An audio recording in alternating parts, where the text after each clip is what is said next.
buat teman-teman yang mau berbudidaya, berusaha ikan, kalaupun bukan cuma ikan gurame, manfaatkanlah lahan yang Anda punya.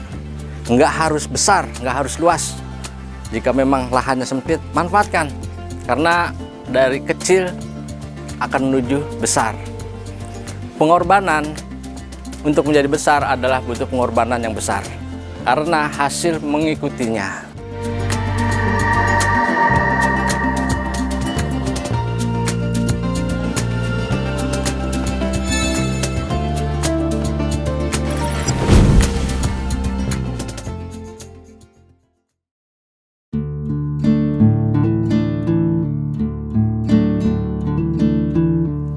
Assalamualaikum warahmatullahi wabarakatuh. Salam kenal, nama saya Syuhada, biasa dipanggil Nanda. Alasan saya fokus budidaya di gurame, menurut saya itu lebih simpel ya. Lebih simpel, harga juga harga jual nggak terlalu turun drastis banget. Perawatan juga lumayan mudah lah. Dan juga persaingan bisnisnya juga sudah cukup bagus, penjualan juga lumayan bagus. Berbudidaya itu sudah hampir 5 tahun, dan kategori baru lah gitu ya. Kalau dibanding sama yang sudah masternya petani-petani itu ya, saya masih jauh lebih muda gitu, masih tergolong baru banget. Awal saya tertarik dengan gurame itu karena saya juga emang dari niat ya, kayaknya nih gurame ini lebih enak gitu, maksudnya lebih enak dipelihara. Terus selain itu juga harganya juga masih tergolong tinggi. Kunci suksesnya itu kita perhatikan di air ya, kualitas air itu harus dinomorsatukan. Karena untuk gurame ini, air yang paling fatal adalah kandungan pH. Jadi pH itu harus normal. Terus ya sering-sering cek air aja, sering ganti air sebulan sekali atau 2 minggu sekali minimal gitu kan. Kalau sudah tercium bau ya harus kita ganti. Untuk pakan dari terkecil itu mulai dari telur, udah mulai burayak itu kita harus kasih makan cacing sutra atau kutu air ya. Tapi saya di sini merekomendasikan itu cacing sutra ya, karena cacing sutra itu proteinnya sangat tinggi dan bagus untuk anak ikan gurame.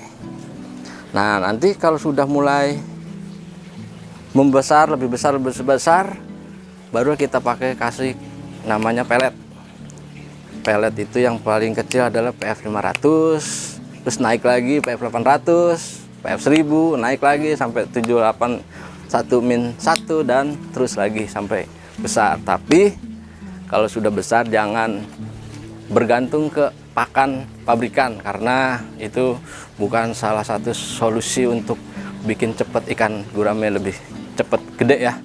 Kasih pakan daun-daunan alami, itu faktor utamanya di situ.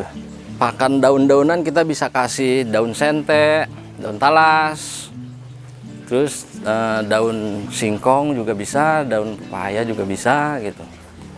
Itu untuk pakan alami berupa daun-daunan, dan juga untuk pakan alami berupa cacing juga bisa gitu. Terus ya seperti kiong, bekicot itu lebih bagus juga untuk indukan supaya telur banyak. Untuk kolam terus tergantung dari keinginan masing-masing ya. Cuman kalau boleh saya kasih saran, untuk ikan yang kecil, ikan yang baru-baru netas itu ukuran masih kecil sih, saya sarankan pakai terpal. Karena terpal itu bisa menjaga suhu air supaya tetap stabil.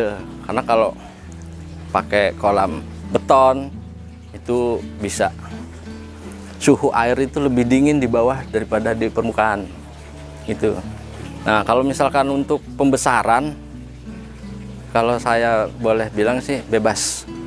Pakai kolam beton juga bisa, lebih efisien juga. Karena udah kalau ukuran untuk pembesaran itu nggak khawatir akan kegagalan ya. Rata-rata tuh banyak yang bertahan fisiknya kalau udah pakai kolam beton.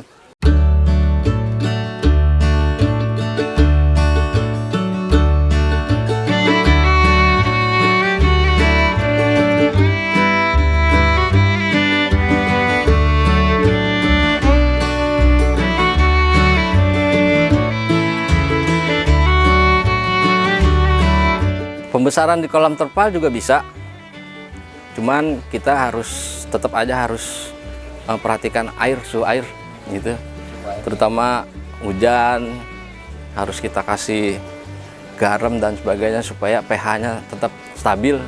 Kalau pembesaran itu kita juga perlu ekstra ya penanganannya di kolam terpal, karena biasanya kalau udah besar itu kan ikan itu kan duri-durinya udah mulai runcing. Nah, kalau kolam terpalnya yang ukurannya tipis bisa jadi cepat bocor, Pak, gitu. Jadi saya sarankan kalau emang mau pakai terpal di kolam beton, pakai terpal, dilapisin terpal gitu. Di samping itu juga bisa jaga suhu, bocor pun juga nggak langsung bocor ke tanah gitu. Itu untuk khusus untuk pembesaran. Tapi kalau untuk masih kecil cukup pakai terpal aja juga, terutama kalau misalkan kawan-kawan nih yang mau mulai berbudidaya terus bingung mau pakai kolam terpal bagus apa enggak atau kolam beton gimana nih, nggak usah bingung, manfaatin aja lahan yang ada yang Anda punya, gunakan saja kolam terpal kalau memang itu bisa gitu, minimal. Karena juga selain harganya terjangkau, lebih efisien, lebih mudah bongkar pasang. Pakan pabrikan sebenarnya adalah pakan utama ya, terutama untuk ikan bibit gurame ini. Pakan pabrikan adalah pakan utama karena kalau masih bibit ini dia belum bisa makan daun. Untuk supaya menghemat biaya pakan pabrikan ya kita harus diseling, jangan bergantung ke pakan pabrikan, harus juga diimbangi dengan pakan alaminya. Untuk siklus panen gurame itu rata-rata ya sekitar 9 bulanan lah, dari mulai dihitung mulai netas sampai berat 500 gram, ada juga yang sampai 1 kilo. Semua juga tergantung cara kita menangani pakan. Kolam terlalu sempit juga bisa pengaruh pembesaran, dan juga pakannya pun juga harus diperhatikan seperti yang saya bilang tadi, bahwa jangan tergantung ke pakan pabrikan karena itu akan menghambat pertumbuhan. Gurame itu sebenarnya habitatnya di air yang tenang ya Mas. Jadi sebenarnya tuh kita nggak perlu pakai aerator atau filter air. Sebenarnya sih nggak perlu pakai itu ya, kalau misalkan mau dipakai ya nggak apa-apa, karena bisa menyuplai tambahan oksigen, karena sebenarnya habitat gurame itu di air tenang gitu. Jadi ya monggo kalau ada yang mau kasih filter seperti yang di belakang atau mau nambahin aerasi, aerator, nggak masalah. Memilih bibit gurame untuk pasar itu sebaiknya dimulai dari memilih bibitan yang unggul, yang berkualitas ya, supaya nanti ikannya lebih sehat, lebih bagus, lebih cepat besar, harga jualnya pun bisa lebih tinggi. Jadi saya berasumsi sebelum membeli bibit gurame, pastikan itu bibitnya sudah berkualitas ya, baik dari cacatnya, ikan kena jamur apa enggak. Nah mungkin dari situ teman-teman juga harus sudah tahu sebelum membeli. Untuk ciri-ciri bibit yang bagus ya, yang berkualitas itu kita udah secara fisik juga kita udah bisa sebenarnya kita bisa tahu ya, selain warnanya juga cerah, nggak ada bintik-bintik putih, sirip insangnya juga nggak ada yang grepesan. Terus cara mengobati bila ikan terkena jamur ya ada banyak obat ya, ada yang cairan, ada juga yang bentuk serbuk, tergantung cara obat itu digunakan caranya.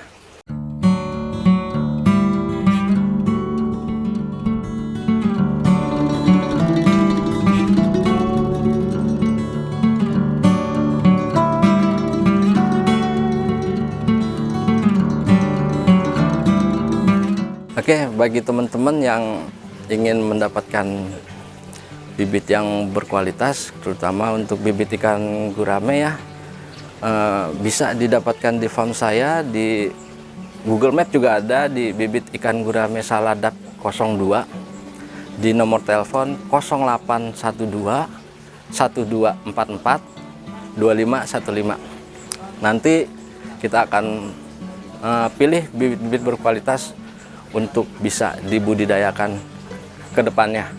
Silakan bagi yang ingin memesan bisa di telepon atau WhatsApp di nomor 0812 1244 2515. Oke, silahkan bagi teman-teman yang mau bertanya atau mau membeli terus bertanya-tanya, ada yang mau yang belum paham cara berbudidaya seperti apa, boleh. Untuk harga ya di farm saya ini berbeda-beda ya, dari ukuran, dari ada yang harga 1000, 1500, 2000, 2500, 3000, 3500, ukuran menyesuaikan harga. Dan untuk pemesanan kita nggak ada minimal order ya, bebas, minimal ordernya 1, bebas, mau kirim ke seluruh Indonesia bisa.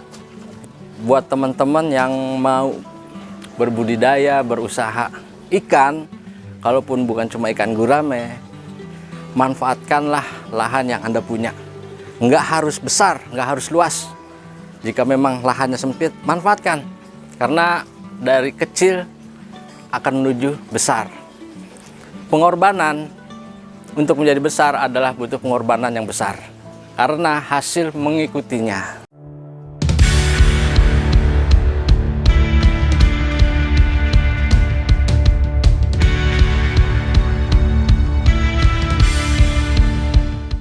Jangan lupa teman-teman yang nonton video ini di subscribe, like, dan share Argo Maritim. Argo Maritim. Yes.